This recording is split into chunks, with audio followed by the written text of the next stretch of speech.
Alright guys, so today we're going to pick up my buddy's truck from the shop here. We did his delete over the weekend. I recorded some of it, but I didn't record all of it because I was sick. I felt fine, but I just didn't have a voice, so I really couldn't talk to the camera. I recorded a little bit of it, got kind of frustrated, so kind of did it all without recording it, but I will go over everything when we get there. And but it's been about 3 or 4 days now. The biggest issue was we couldn't get it to start, and I'm gonna go over that as well when we get to the shop. We basically did everything we could in our power. I don't have a $5,000 scanner to check what's going on. I used my cheap one and the extent of the cheap one, and that's about all I could do. I can't command anything on with that, nor can I check certain schematics. So yeah, it's been a pain in the ass. So I'll see you guys at the shop. Yep, so here's all the old stuff. As you can see, we got the downpipe. There is the cat, the rocket booster. As you can see, Sawzall was a tool of choice in multiple occasions. And then pretty much the rest of the stuff here is just sensors and EGR stuff. All right, we got the trailer all loaded up, winches on the trailer, and ready to go pick the truck up.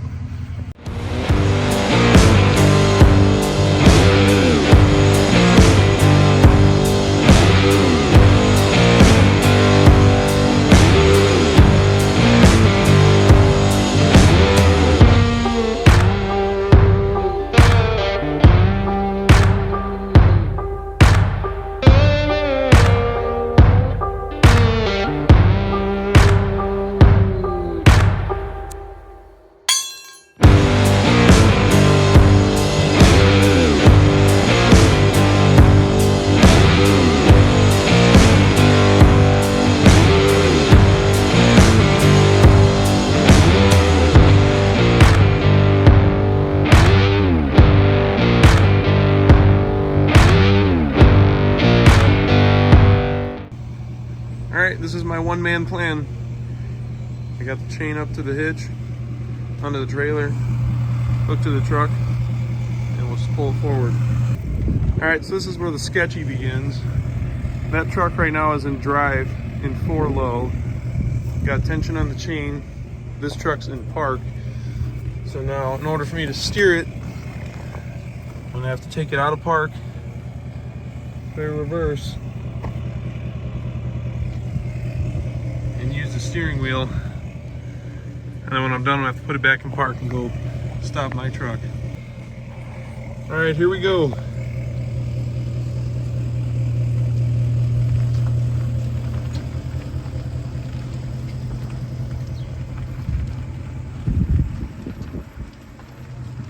Basically just gotta get it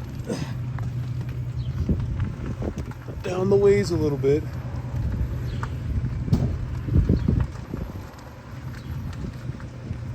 So I can get a trailer in front of it and pull it up. Alright, that should be far enough. Put it in park.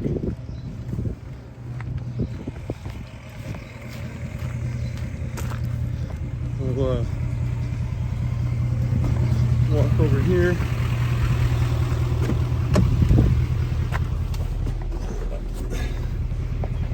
Put my truck back in reverse.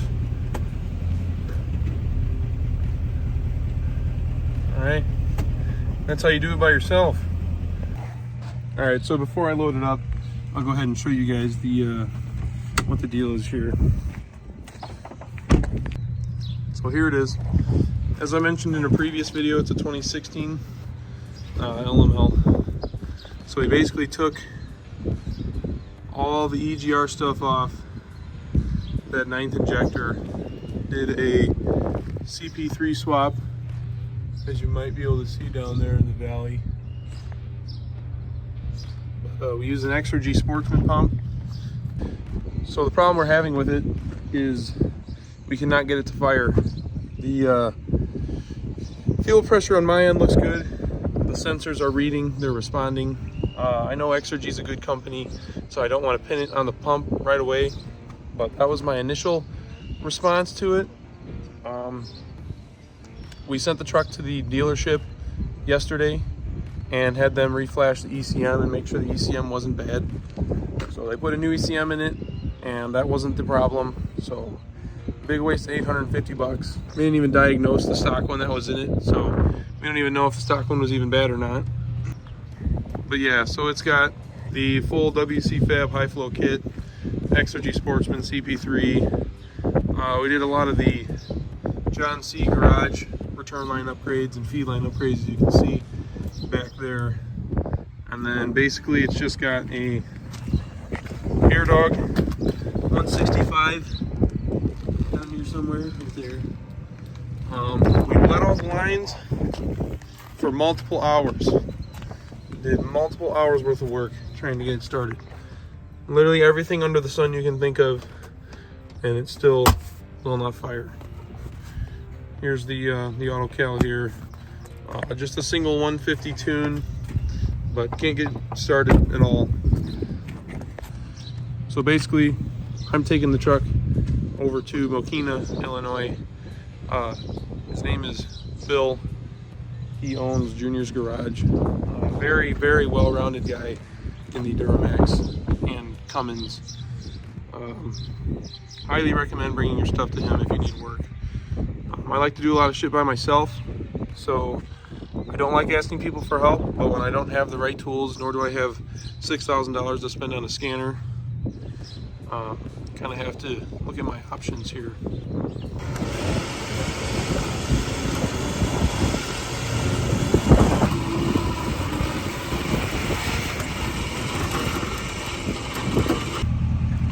Man, it is bright. I'm glad, but holy crap.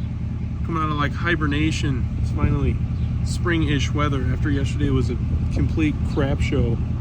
Working outside, trying to make the truck run in the pouring rain when it's 37 degrees out. But that's Indiana for you. Truck's all loaded up though. I will either post more clips of it, whether it's running or not, I don't know, but that'll probably be in the next video. So I'll catch you guys in the next one.